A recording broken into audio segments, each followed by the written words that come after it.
खरं बोलण्याची एक शपथ घेतली की आम्ही जनतेला किंवा देशाला फसवणार नाही, खरं बोलू.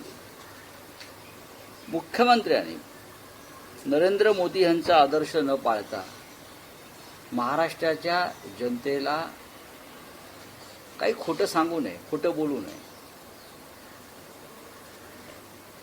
ज्याला तुम्ही महिला आरक्षण बिल वगैरे म्हणताय आत्ता, ते मुळात महिला आरक्षणाचे विधेयक नव्हतं. ते मतदारसंघ अंधाधुंद पद्धतीनं तोडण्याचं एक बिल होतं. देवेंद्र फडणवीस आज पत्रकार परिषद घेत आहेत असं कळलं.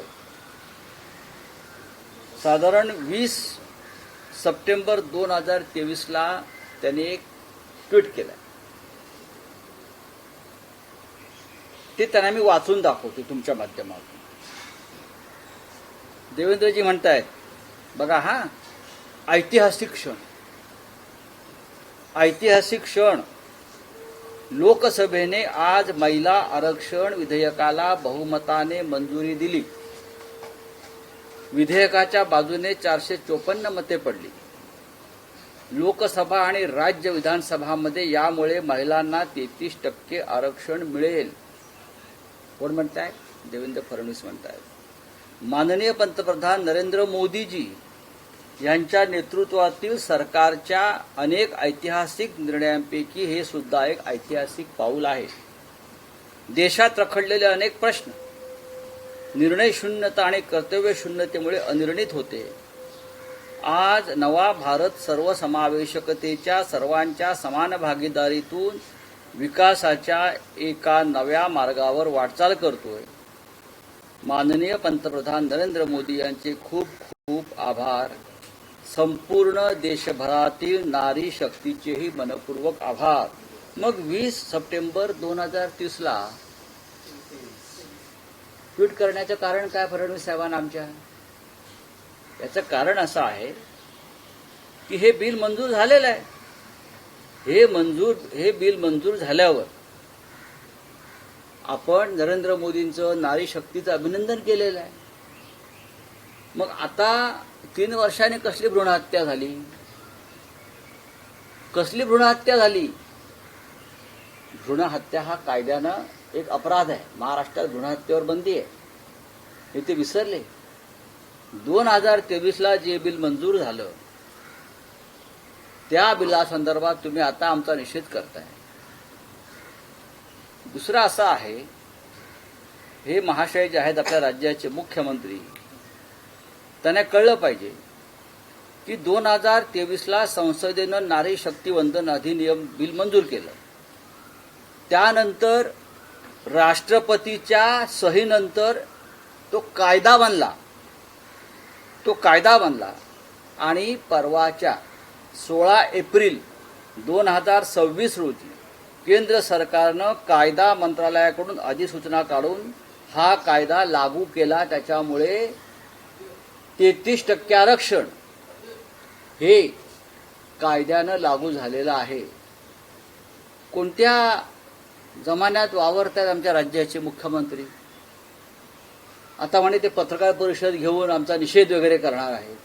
स्वतःचा निषेध करा, स्वतःचा. मी काल म्हणालो की प्रधानमंत्र्यांनी या देशाची माफी मागायला पाहिजे. उद्या जर देवेंद्र फडणवीस यांनी काही चुकीची विधाने केली या संदर्भात, तर त्यांनाही माफी मागावी लागेल. 2023चा मंजूर झालेला कायदा सर्वानुमते जो तुम्ही लागू केलाय, राष्ट्रपतींनी सही केली आहे त्याच्यावर, आणि आता तुम्ही कसली हे डमरू वाजवत बसलेला आहात? नारी शक्ती, नारी शक्ती. कोणाला फसवताय तुम्ही? का फसवताय तुम्ही? मग 2023च्या ट्विटबद्दल देवेंद्र फडणवीसांनी माफी मागितली पाहिजे. माझं ट्विट खोटं आहे, मी जे म्हटलंय त्यावेळेला ते खोटं आहे. त्यावेळेला सुद्धा हे बिल मंजूर झाल्यावर प्रधानमंत्र्यांनी राष्ट्र के नाम संदेश दिला होता. किती ऐतिहासिक काम मी केलंय. तेव्हाही राष्ट्र के नाम संदेश त्याने दिलाच होता, तो कालही दिला. मग तो संदेश खरा होता की कालचा संदेश खरा होता राष्ट्र के नाम? काय चाललंय या राज्यामध्ये देशामध्ये? पण राऊतसाहेब, तुम्ही म्हणता की महिला आरक्षण धोरणाला इंडिया अलायन्सचा पाठिंबा आहे, रादर सगळ्याच पक्षांचा पाठिंबा आहे, पण या आरक्षणाखाली जे डिलिमिटेशन आहे त्याला आमचा विरोध आहे. पण काँग्रेसनं 2024च्या निवडणुकीआधी एक भूमिका घेतली होती की ते सोडून द्या. 2023 साली जो कायदा मंजूर झालेला आहे, तर मग आता 2023 साली सप्टेंबर 2023ला संसदेमध्ये 2/3 बहुमताने जो कायदा मंजूर झालेला आहे, त्या कायद्याचं रूपांतर, त्या बिलाचं रूपांतर कायद्यात झालेलंच आहे ना. तुम्ही कोणत्या कायद्याची गोष्ट करताय आणि तुम्ही लोकांना काय गुमराह करताय? नाही राऊसाहेब, मुद्दा गुमराह होण्याचा विषय नाही आहे की 2024च्या आधी बीजेपीची भूमिका होती की डिलिमिटेशन व्हावं. त्यावेळेस काँग्रेसचंही म्हणणं होतं डिलिमिटेशन व्हावं, जनगणना, डिलिमिटेशन आणि महिला आरक्षण ही भारतीय जनता पक्षाची सुद्धा भूमिका होती. जनगणना, डिलिमिटेशन आणि महिला आरक्षण. काय आता ते का त्यांना असे उपरती झालेले आहे? बरं, तुमच्या महिला आरक्षणासंदर्भात तुम्ही जे मिस कॉल दिलेत त्याला आम्ही सगळ्यांनी पाठिंबा दिला, सगळ्याच पक्षातल्या महिलांनी महिला आरक्षणावर. कारण तुम्ही तो कायदा लागू केलात ना 2023चा. मग आता का फडफडताय? आता हे फडफडणं काय आहे तुमचं? कशा करताय? काय तुमची समस्या आहे? तुम्हाला कोणता मानसिक आजार जडलाय हे आम्हाला कळू द्या. कळू द्या की तुम्हाला कोणता मानसिक आजार जडलेला आहे सगळ्यांना खोटं बोलण्याचा. राज्यभर आंदोलन महायुतीकडनं केली जाणार आहे. कशा करता? अहो पण कशा करता? अरे सोडा हो. एक नंबरचे खोटारडे भंपक लोक आहेत. जो कायदा त्यांनीच मंजूर केलाय 2023 साली आमच्या सगळ्यांच्या सहकार्यानं, जो कायदा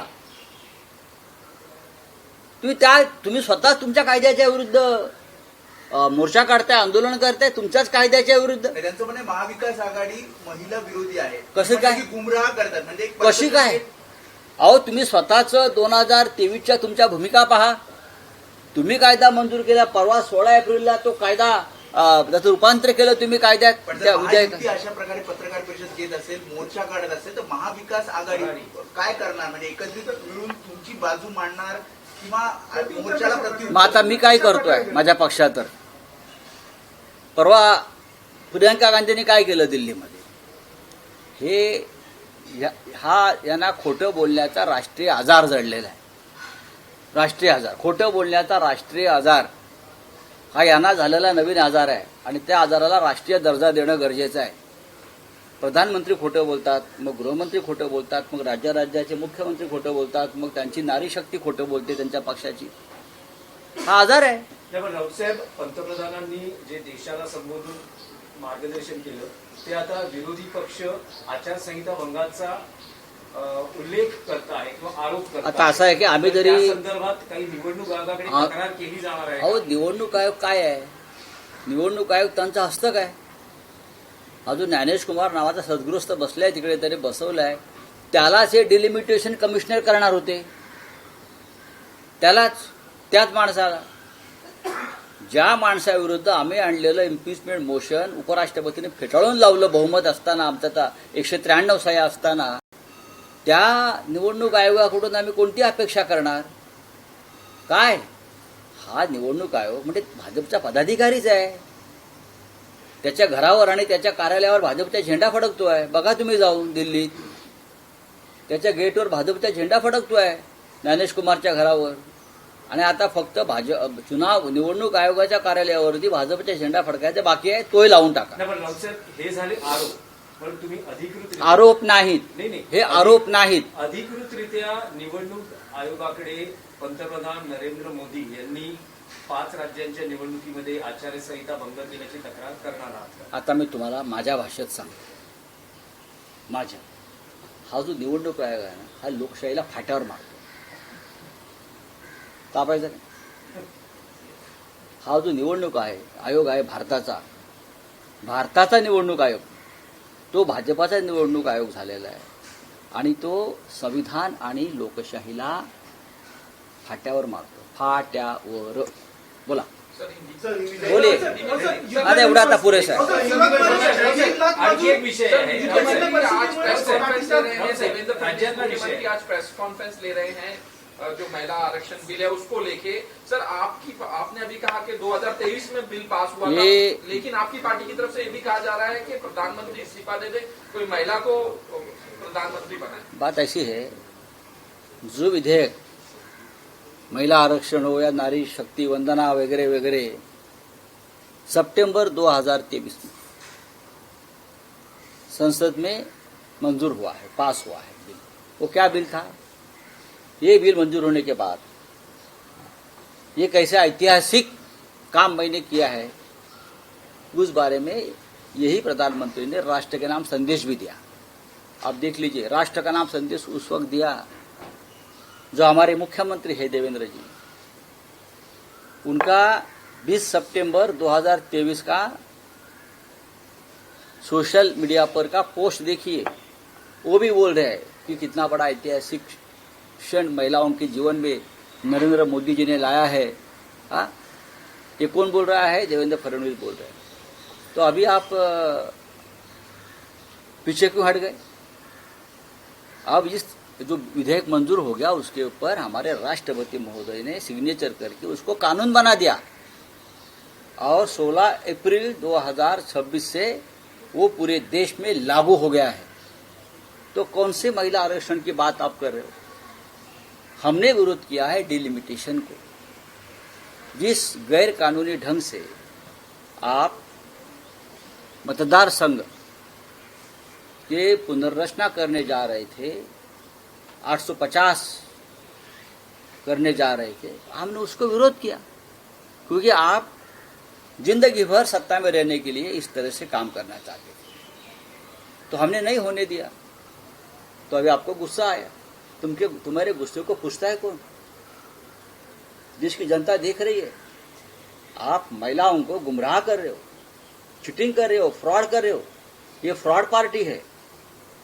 सर सूरत में मजदूर पलायन कर रहे हैं, एलपीजी जो गैस है वो नहीं है, लाठीचार्ज हो रही है मजदूरों पे.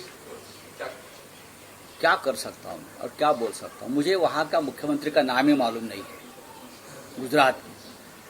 तो मैं आज भी वहां मुख्यमंत्री मोदी और अमित शाह ही है गुजरात के.